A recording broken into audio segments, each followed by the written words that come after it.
Hello there and welcome back to another video. In today's video, I'm going to be revisiting the computer that I got online and was trying to fix in a previous video, but that I wasn't able to get working quite right. In that video, I asked for suggestions on what I should try next, as I really didn't want to just say it's the motherboard and call it a day.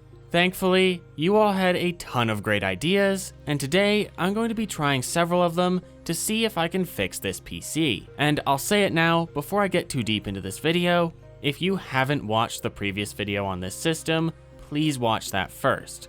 I'll link to it in the description. The first two things that I wanted to try to fix this computer, which were also two of the things that I saw pop up the most in the previous video's comments, are testing the power supply as well as trying to power up the computer outside of the case. It's possible that a part of the case could be shorting out the motherboard, and this could be the cause of these weird issues. As for the power supply, bad power could absolutely be the reason behind these data corruption issues, and ensuring that the system is getting stable, clean power is a really good idea. I plan to tackle both of these ideas at roughly the same time, and so I began pulling out all of the core parts of the system. These being the motherboard, CPU, RAM, cooler, power supply, and SSD. I'm trying to strip this system down to the bare minimum components that it needs to run, and since the CPU installed in it has an iGPU, I'm also going to be dropping the R9 290 graphics card that this system has for these tests. After I got all of those parts out of the computer, I set the case on the floor and pulled aside the power supply. I then grabbed my DIY power supply tester, which you can find a dedicated video about on my channel if you think it's cool and want one for yourself, and plugged the PSU into it. I then ran through a testing cycle on the PSU, and it found no faults with this power supply. Now, this doesn't mean that it's fully in the clear yet, as it is possible for a power supply to test good, but actually still have a problem buried in it. However, because this unit tested good on the tester, the first thing that I'm going to try is putting this system together with its original power supply on the desk to see if there could be some issue with the case shorting it out that would be the reason for the issues it's experiencing. When I put the system together on the desk, I ensured that it was in as bare bones a state as it could be. I had the motherboard on top of a cardboard box with the CPU installed, one stick of RAM, and the CPU cooler. Then I had my 128GB SATA SSD that I added to the system in the last video and that I know is a functional drive, as well as the original EVGA 750W power supply plugged into it. I also chose to reset the CMOS at this time, just so that I had as clean a slate as possible with this bare bones setup. I then booted into a Windows 10 installation media and started to go through the Windows 10 installation process. And if you've ever installed Windows on a system before, you'll know that it'll prompt you for a product key. In order to use the full feature set of Windows, you need to have it activated. And if you're looking for an inexpensive way to activate your copy of Windows, allow me to introduce you to today's video sponsor, KeysFan. KeysFan is a retailer of digital software keys that offers great discounts on many different softwares. You can get activation keys for Windows 10 and 11 for really great prices, and they even sell keys for software like Office 2019, Office 2021, and Office 365. To order a software key from KeysFan, just select the product you want, add it to your cart, and apply either the code CHT50 for 50% off Windows license keys or CHT62 for 62% off Microsoft Office keys. Then select a secure payment method like PayPal, pay, and the keys will be delivered to you. Thanks to KeysFan for sponsoring this video, and check out the links in the description if you want to learn more. After Windows 10 was installed on the SSD, the system restarted, but when it got to the getting devices ready stage, at 50%, it started to do exactly what it had been doing previously. The little loading wheel would seize up and begin moving very slowly.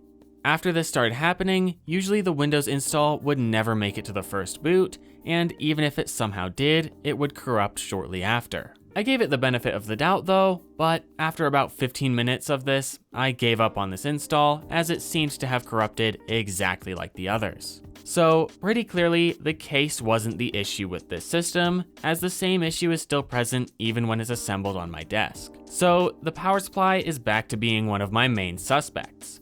I have a replacement power supply that has enough wattage for the system in its current state, that is, without a GPU, and I could just swap that in to see if the system starts working properly. However, one of my commenters mentioned that they'd be watching the power supply's voltage rails with an oscilloscope, And although doing this isn't absolutely necessary to diagnose a misbehaving power supply, I do own an oscilloscope and figured that it might be fun to give it a shot. So I set up my oscilloscope with one channel of the scope, which is the yellow line by the way, on the 12-volt CPU power connector, and channel 2, the purple channel, on the motherboard power connector's 5-volt connections. Then I booted up the system, and initially it seemed like I was seeing some really bad things on the CPU 12-volt power connection. However, after restarting the system and making sure that my probes were connected solidly, it seemed like the really bad stuff I'd been seeing was actually just due to a loose connection. After I'd done this, I still decided to run a Windows install with the probes on the power supply's outputs. During this install, there was some noticeable instability on the 12-volt rail that was connected to the CPU. The 5-volt rail looked fine all around, but it was the 12-volt rail that was concerning me. The install finished and got to the getting devices ready step again, where it again started to corrupt in the same way that it has before. I then eventually rebooted the system and still kept the scope on, but past this point, I wasn't able to observe any more weirdness with the power supply's voltages. I had began to wonder if it was something to do with a loose solder joint that started making more consistent contact as the power supply had been on for longer and heated up a little. And so I actually went on quite the tangent with this just for the fun of satisfying my curiosity. I'm going to gloss over this quite heavily because it ended up leading nowhere, but I actually took the power supply and put it into the refrigerator for a very short while to cool it down a bit and see if it would start doing weird things with its output voltages again. But it didn't. I'm going to guess that it's likely both of the instances that I observed of the output voltages doing bad things were due to me setting up my scope's probes wrong or some interference. However, even though I think that the things I saw in my scope were a false alarm, I figured it was still worth replacing the power supply just to be able to write it off with 100% confidence. So I plugged in my known good Corsair CX450M power supply, and after performing a clean install with this new power supply, the system actually finished the full install process properly and booted into the Windows 10 UBI, which was a welcome surprise. However, as I've learned with this system, this isn't enough to be able to confidently say that it's fixed, as sometimes the Windows install works, but it will stop working shortly after. And it was good of me to keep my guard up like this, because after shutting the system down and cleaning up my oscilloscope and other equipment, I booted it up again on the bench with the Corsair power supply, and guess what happened? That's right, the Windows install died. What a surprise. At this point, I'd say there's enough evidence to say that the power supply is likely not at fault, as it tested good on the tester, the concerning stuff that was seen on my oscilloscope seems to have been from a loose probe connection, and most of all, putting a known good unit in did not fix the issue. Additionally, the case can be fully ruled out because all of this work has been done outside of the case, and the system is definitely still not happy. And finally, I can also rule out the hard drive as a problem-causing component. So many of you were suspicious of the old Seagate hard drive in the previous video, and seemingly with good reasons, but in this case, it's clearly not the issue, as it's been disconnected from the system for the entirety of this video so far. Now it's time to move on to another one of the things that was mentioned a fair bit in my comments, that being the motherboard's SATA controller. It's possible that this motherboard has a bad SATA controller that's causing this data corruption. Thankfully, there's a pretty easy way for me to troubleshoot this. Switch to an M.2 NVMe SSD. This motherboard actually has an M.2 slot on it, which means I can use an M.2 SSD in it, which should theoretically not connect through the SATA controller on the motherboard, because this SSD is a PCI Express SSD, and the slot supports PCI Express SSDs, meaning it should run in PCI Express mode. So I once again installed Windows, but this time onto the NVMe SSD. However, sadly, this didn't fix the issue either, as the system immediately started freezing up as it had before once it had rebooted out of the installer.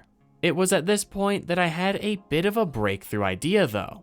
I was able to draw some connections between things that I'd noticed throughout this whole troubleshooting process, and I ended up coming up with an idea to try that hadn't been mentioned in my comments, but you know what? Anything's worth a shot at this point. The Windows install would, most of the time, break during the getting devices ready stage of the install process. This means that there very well could be an issue with one of the devices that it's trying to get ready that might be throwing off the install massively. This would also explain why the Windows install would always break on a reboot, never in the middle of using it on the few occasions that I was able to use it for a while. So, what device could be giving Windows issues when Windows is trying to set it up that I haven't already tried to replace or work around? That's when it clicked, almost like an Ethernet cable. That's because, well, it was the Ethernet. The component at fault was the networking chipset on the motherboard. If you remember from my first video on this computer, after the BIOS update, I was able to get Windows working for a while. In this time that I thought Windows was fine, don't worry, it corrupted later, but during this time, I had been trying to get the motherboard's Ethernet port working. Windows was not detecting any network connection that I connected to it, and none of the drivers that I was able to get for the killer E2200 chipset were working. In addition to this, the network chipset wasn't behaving like I'd expect it to outside of its functionality in Windows. When I plugged an Ethernet cable into it and then connected the other end to my network switch in my closet, no link lights would come up for a solid minute or two, and sometimes they never would. Basically, it seems like this network chipset was really messed up. At the time, I brushed it off because it seemed like other people had issues with this exact chipset in Windows 10. However, now I'm thinking that it could be the root cause of all of these issues, and so I went into the computer's BIOS and disabled it. And later, I installed a PCI Express Ethernet card so that the system would still have Ethernet connectivity. After this, I reinstalled Windows and everything went perfectly. It booted into the UBI just fine, and I could also enter audit mode. I then shut down the system and installed my PCI Express network card, and when I booted it back up, it didn't corrupt. I went through all of the Windows updates, driver installs, and general setup things that I usually do on a computer like this. I also ran Crystal Disk Mark just to test the SSD, and also because people mentioned that it was a pretty good way to check for data corruption that could be happening to a disk, and it worked fine this time. I used the computer for collectively about 3.5 hours, and everything on it worked perfectly. It survived many a reboot, and across the next couple of days, I'd pick the computer back up and plug it in just to ensure that it still booted to the UBI as expected, and every time it did so perfectly. Additionally, running SFC no longer found any errors, which is a stark contrast to how it somehow found errors every single time previously. Now, after this kind of an experience with this system, it's hard to say that I'm 100% confident that it's fixed. But now that it's survived as many reboots as it has, SFC doesn't find errors anymore, and it worked for 3.5 hours just fine, I think that I can say that it's fixed with about 95% confidence. I'll have to give it back to the owner and let them begin using it for daily tasks to bring my 95% confidence up to 100%, but for the time being, I think I'm ready to call this computer fixed. I can't believe that all of this trouble it was having was due to the Ethernet controller on the motherboard being bad. Well, that's all that I have for you in this video. I hope that you were able to at least enjoy it and maybe even learn a thing or two. In any case, I hope to see you next time. Goodbye.